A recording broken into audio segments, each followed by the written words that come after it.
नमस्कार, मेरा नाम है कृष्णा और बहुत बहुत स्वागत है आपका हमारे शो वायरल कट में। हम इंडियंस हैं और हर चीज का जुगाड़ कहीं ना कहीं से निकाल ही लेते हैं। इससे ही जुड़ा मामला एक अयोध्या के राम मंदिर की सुरक्षा से जुड़ा सामने आया है, जहां राम मंदिर के अंदर कड़ी सुरक्षा का इंतजाम किया गया है और जहां मोबाइल, कैमरा और कई ऐसी चीजें हैं जो ले जाना सख्त मना है। वहीं यहां एक व्यक्ति अपने चश्मे में लगे कैमरे से छिपकर मंदिर के अंदर की फोटो खींच रहा था। सुरक्षा कर्मियों ने उसे फोटो खींचते हुए पकड़ लिया और खुफिया एजेंसी के हवाले कर दिया। अब सुरक्षा एजेंसी उससे पूछताछ कर रही है और मामले की जांच शुरू कर दी गई है। सोमवार को एक व्यक्ति रामलला के दर्शन के लिए अयोध्या आया था। उसने कैमरे वाला चश्मा पहन रखा था जिसमें फ्रेम के दोनों किनारों पर कैमरे लगे हुए थे। इस चश्मे की मदद से वो बड़ी आसानी से फोटो खींच सकता था। उसने मंदिर परिसर के सभी चेकिंग पॉइंट पार कर लिए, लेकिन सुरक्षा कर्मियों की नजर उस पर नहीं पड़ी। राम मंदिर परिसर में फोटो खींचते समय सुरक्षा कर्मियों ने उसे पकड़ लिया और खुफिया एजेंसी को सौंप दिया। मीडिया रिपोर्ट्स के मुताबिक पुलिस वालों ने देखा कि चश्मे से अचानक एक रोशनी आई। इसके बाद उसने शोर मचाया। पुलिस ने उसे तुरंत हिरासत में ले लिया। व्यक्ति की पहचान गुजरात के वडोदरा के रहने वाले जानी जयकुमार के रूप में हुई है। वो अपनी पत्नी के साथ राम मंदिर आया था। युवक से पूछताछ के बाद उसे छोड़ दिया गया। पुलिस ने बताया कि व्यक्ति का कोई आपराधिक इतिहास नहीं है। चश्मे की कीमत करीब 50,000 रुपए बताई जा रही है और शख्स एक व्यापारी है। इस खबर पर लोग सोशल मीडिया पर तरह तरह के कमेंट भी कर रहे हैं। एक शख्स ने तो ये लिखा कि यूट्यूब से लेकर सोशल मीडिया पर मंदिर की तस्वीरें मौजूद हैं, मगर आम शख्स जो दर्शन करने जाता है वो यादगार के तौर पर तस्वीर नहीं ले सकता। हालांकि दूसरे यूजर का कहना है कि सुरक्षा के लिहाज से मंदिर के अंदर की तस्वीरें लेना ठीक नहीं है। इस खबर पर आप क्या सोचते हैं? आप हमें कमेंट बॉक्स में जरूर बताइएगा। महाकुंभ में नागा साधुओं की रहस्यमय दुनिया को देखना किसी चमत्कार से कम नहीं होता।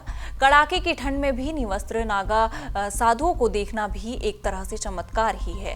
प्रयागराज में कुंभ के दौरान ठंड आम लोगों की चिंता का विषय भले ही हो, लेकिन नागा सन्यासियों के लिए इसका कोई अर्थ नहीं है। नागा साधु हठ योग के द्वारा अपने शरीर को इतना कठोर बना लेते हैं कि उन्हें ना ठंड परेशान करती है ना गर्मी।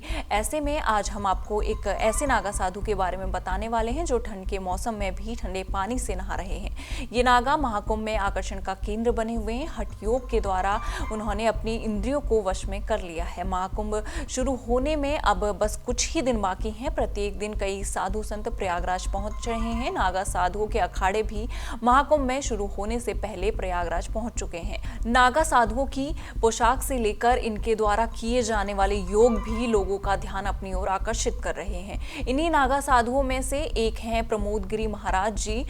इनका हठ योग लोगों के कौतूहल का विषय बना हुआ है और इनको लेकर बातें अब आम लोग भी करने लगे हैं। प्रमोद गिरी महाराज सुबह 4 बजे ठंडे पानी से स्नान करते हैं। सबसे चौंकाने वाली बात यह है कि प्रतिदिन घंटों की संख्या बढ़ती रहती है। प्रमोद गिरी जी ने 51 घंटे पानी से नहाना शुरू किया था, जो बढ़कर 108 घंटे पानी के स्नान तक जाएगा। 7 जनवरी की सुबह प्रमोद जी ने 61 घंटे पानी में स्नान किया था। प्रमोद गिरी जी कहते हैं कि हमारे गुरु द्वारा हमें ये दीक्षा दी गई है।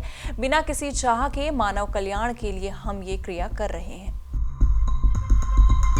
दिल्ली में विधानसभा चुनाव होना है। ऐसे में यहां से नेताओं से जुड़ी नाटकीय खबरें सामने आना लाजमी है, लेकिन अब जो खबर आई है वो गुजरात से है, जहां आम आदमी पार्टी के बड़े नेता गोपाल इटालिया ने एक पब्लिक मीटिंग में खुद को अपनी ही बेल्ट से कोड़े मारे। एक रिपोर्ट के अनुसार सोमवार को सूरत में आम आदमी पार्टी की एक पब्लिक मीटिंग में नाटकीय सीन उस समय सामने आया जब पार्टी के national joint secretary Gopal Italia ने अपनी कमर की बेल्ट से खुद को कोड़े मारे। इस दौरान उन्होंने अमरेली की पाटीदार महिला को न्याय नहीं दिला पाने के लिए माफी मांगी, जिसे बीजेपी एमएलए कौशिक वेकारिया को निशाना बनाकर कथित रूप से जाली पत्र प्रसारित करने से संबंधित एक मामले में रिहा करने से पहले गिरफ्तार किया गया था। इस मामले में गोपाल इटालिया सहित विभिन्न पाटीदार नेताओं ने महिला और अन्य आरोपियों को अमरेली पुलिस द्वारा क्राइम सीन रिक्रिएट करने के लिए कथित रूप से परेड कराए जाने के बाद अपना विरोध जताया था। एक मछली खाने के लिए आप कितने पैसे चुकाते हैं? 150, 200, 400, 500 या 1000 रुपए। लेकिन क्या हो अगर मछली खाने के लिए आपको करोड़ रुपए चुकाने पड़े? ऐसी एक मछली है जिसकी नीलामी के दौरान 1.3 मिलियन डॉलर यानी लगभग 11 करोड़ रुपए की बोली लगाई गई है। ये पूरी दुनिया में कीमती मानी जाने वाली मछली ब्लूफिन ट्यूना है। इस मछली का साइज लगभग एक मोटरसाइकिल के बराबर है। 276 किलोग्राम की इस ट्यूना के लिए जापान की राजधानी टोक्यो के एक फेमस सुशी रेस्टोरेंट में बोली लगाई गई। फाइनल बोली 1.3 मिलियन यानी कि लगभग 11 करोड़ रुपए पर आकर रुकी। माने प्रति किलोग्राम लगभग 4 लाख रुपए इस ट्यूना के लिए चुकाए गए। अगर पास के मछली मार्केट से मछली लानी हो तो इतने दाम में तो कई सालों तक मछली खाई जा सकती है। ब्लूफिन ट्यूना मशहूर है अपनी तेज रफ्तार के लिए। ये मछली करीब 40 साल तक जिंदा रह सकती है। समुद्र में काफी गहराई तक जा पाने की क्षमता इसे बाकी मछलियों से अलग बनाती है। अपने लगभग 40 साल के जीवन काल में ट्यूना का साइज बहुत बड़ा हो जाता है। कीमत तय करने में इसके साइज का भी बहुत अहम रोल होता है। साथ ही इतनी बड़ी मछली को एक जगह से दूसरी जगह ले जाने के लिए खास तरह से हैंडलिंग की जरूरत पड़ती है। क्वालिटी में गिरावट ना आए इसलिए इसे अच्छे से प्रिजर्व करना भी जरूरी होता है। इन सब चीजों की लागत को जोड़ दें तो ब्लूफिन ट्यूना की कीमत बहुत ज्यादा बढ़ जाती है। इन सारी खबरों पर आपका क्या कहना है? आप हमें कमेंट बॉक्स में जरूर बताइएगा और इसी तरह की देश दुनिया की खबरों के साथ जुड़े रहने के लिए देखते रहिए हमारे साथ जनसत्ता।